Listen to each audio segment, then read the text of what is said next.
Assalamualaikum, perkenalkan, nama saya Putri Yuli Agustin dari D3 Keperawatan.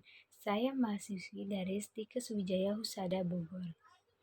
Baik, di sini saya akan menjelaskan penyuluhan perawatan pada bayi baru lahir.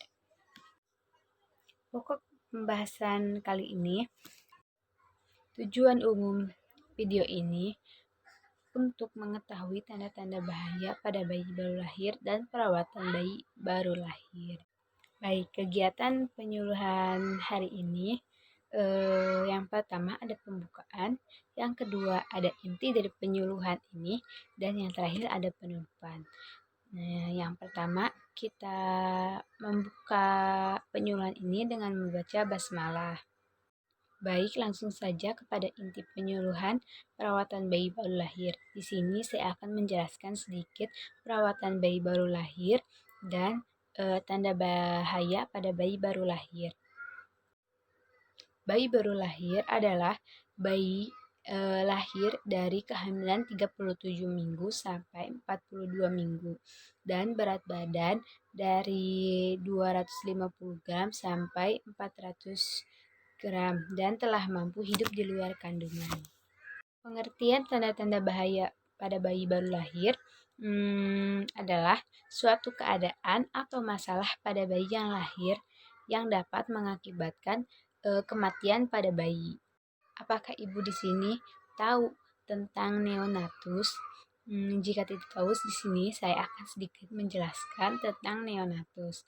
Neonatus adalah masa kehidupan pertama di luar kandungan dengan usia 28 hari, di mana terjadi perubahan yang sangat besar dari kehidupan di dalam rahim menjadi di luar rahim. Bayi baru lahir normal adalah bayi yang lahir dari kehamilan 37 minggu sampai 42 minggu dan berat badan 250 gram sampai 400 gram. Ciri-ciri bayi normal yaitu berat badan 250 sampai 400 gram. Yang kedua, panjang badan lahir 48 sampai 52 cm. Yang ketiga, lingkar dada 30 sampai 38 cm. Yang keempat, lingkar dada 33 sampai 35 cm. Yang kelima, bunyi jantung dalam menit-menit pertama kira-kira 180 kali per menit hingga kemudian menurun setelah tenang menjadi 120 sampai 140 kali per menit. Yang keenam, pernapasan per menit pertama kali yaitu 80 kali per menit, kemudian menurun setelah tenang menjadi 30 sampai 40 kali per menit. Yang ketujuh, kulit kemerah-merah dan licin karena jaringan subkutan cukup terbentuk dan liputan vernik caesosa. Yang kedelapan, rambut lanugo tidak terlihat. Rambut kepala biasanya telah sempurna. Yang kesembilan, kuku agak panjang dan lemas. Yang ke-10, genitalia. Labia mayora telah menutupi labia minora pada perempuan dan testis sudah turun pada laki-laki. Yang ke-11, grave refleks sudah baik.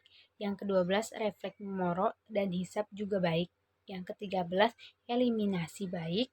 Urin dan mekonium akan keluar dalam waktu 24 jam. Mekonium berwarna hitam kecoklatan. Perubahan yang terjadi pada bayi baru lahir, yang pertama, perubahan metabolisme karbohidrat. Dalam waktu 2 jam setelah lahir akan terjadi penurunan kadar gula darah. Untuk menambah energi diambil dari hasil metabolisme asam lemak. Bila terjadi hipotermi, akan metabolisme asam lemak tidak mampu mencukupi kebutuhan neonatus, maka kemungkinan bayi akan mengalami hipoglikemi. Hal ini menjadi salah satu mengapa bayi tidak boleh mengalami hipotermi. Yang kedua, ada perubahan suhu tubuh. Ketika bayi lahir, bayi berada dalam kondisi lingkungan dengan suhu yang lebih rendah dari rahim ibu. Jika bayi dibiarkan pada suhu ruangan 25 Celcius, maka bayi akan kehilangan panas melalui konveksi, evaporasi, dan radiasi sebesar 200 kg per menit, sedangkan produksi panas dihasilkan bayi hanya 1-10 dari yang seharusnya. Keadaan ini menyebabkan penurunan suhu sebanyak 2 Celcius dalam waktu 15 menit. Sebagai akibatnya, kebutuhan metabolisme meningkatkan dan kebutuhan oksigen pun juga ikut meningkat. Yang ketiga, perubahan pernapasan. Selama dalam uterus janin mendapatkan pertukaran O2 dari pertukaran gas melalui plasenta yang terhubung dengan ibu setelah bayi lahir, maka pertukaran gas melalui paru-paru bayi. Rangsangan untuk gerakan pertama pernapasan ialah yang pertama ada tekanan mekanis dan toraks sewaktu melewati jalan lahir. Yang kedua, penurunan PaO2 dan PaCO2 merangsang komoreseptor yang terletak di sinus karotis. Yang ketiga, rangsangan dingin di daerah muka dapat merangsang permukaan gerakan pernapasan. Yang keempat, refleks deflasi Herring-Brius. Yang kelima, pernapasan pertama bayi baru lahir 30 detik setelah kelahiran. Tekanan rongga dada bayi pada saat melalui jalan lahir vagina mengakibatkan cairan paru-paru pada bayi normal, jumlahnya 80-100. Kehilangan 1/3 dari jumlah cairan tersebut, sehingga cairan yang hilang ini diganti dengan udara.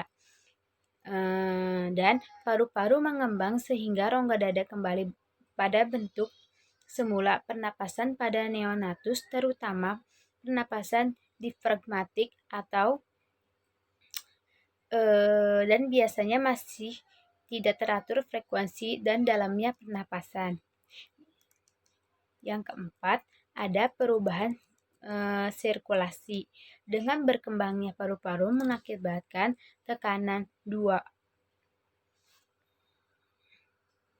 Yang keempat, perubahan sirkulasi. Dengan berkembangnya paru-paru mengakibatkan tekanan O2 meningkat dan tekanan CO2 menurun. Hal ini mengakibatkan turunnya resistensi pembuluh darah paru sehingga aliran darah ke alat tersebut meningkat. Hal ini menyebabkan darah dari arteri pulmonalis mengalir ke paru-paru dan ductus arterius menutup. Dengan menciutnya arteri dan vena umbilical, kemudian tali pusar dipotong, aliran darah dari plasenta melalui vena cava inferior dan foramen oval ke atrium kini berhenti. Sirkulasi janin sekarang berubah menjadi sirkulasi bayi yang hidup di luar badan ibu. 5. Ada Apgar Scores atau AS. Nilai Apgar memungkinkan pengkajian untuk mengetahui perlu tidaknya resusitasi dilakukan dengan cepat.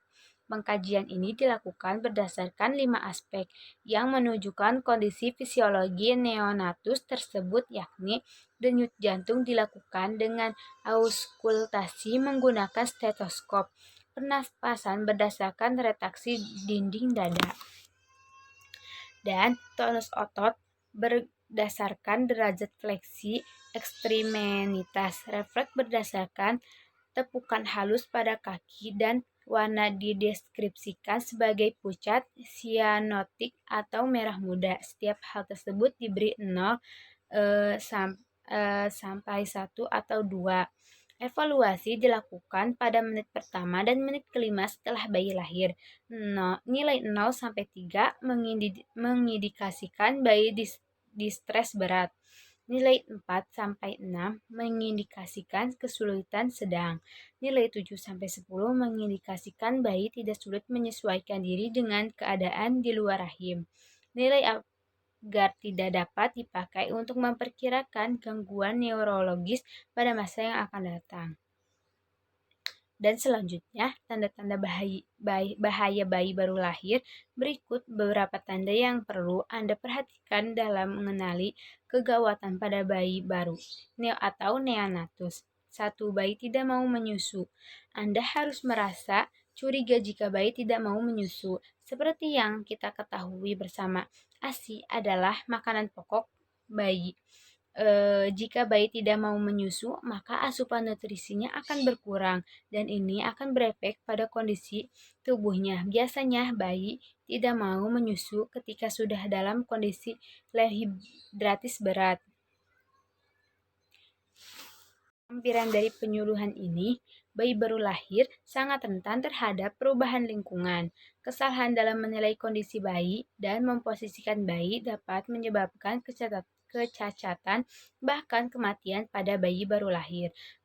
Ketetapan dalam menilai kondisi bayi oleh seorang perawat memerlukan keterampilan dan harus sesuai dengan standar operasional prosedur.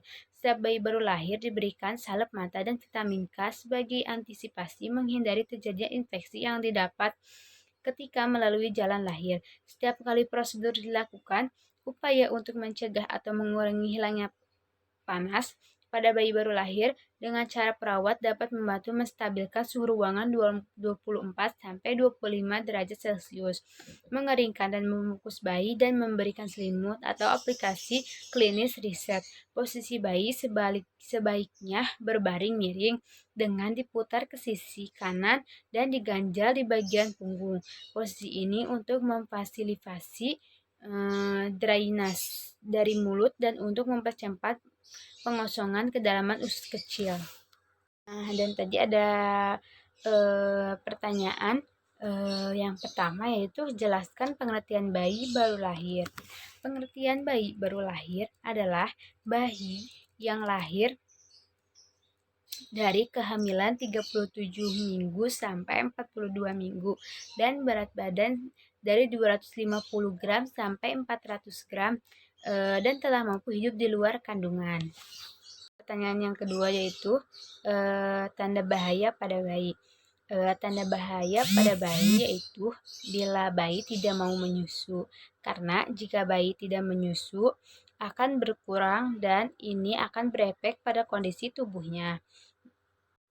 Mungkin cukup sekian penyuluhan dari saya. Kurang lebihnya mohon dimaafkan. Wassalamualaikum warahmatullahi wabarakatuh.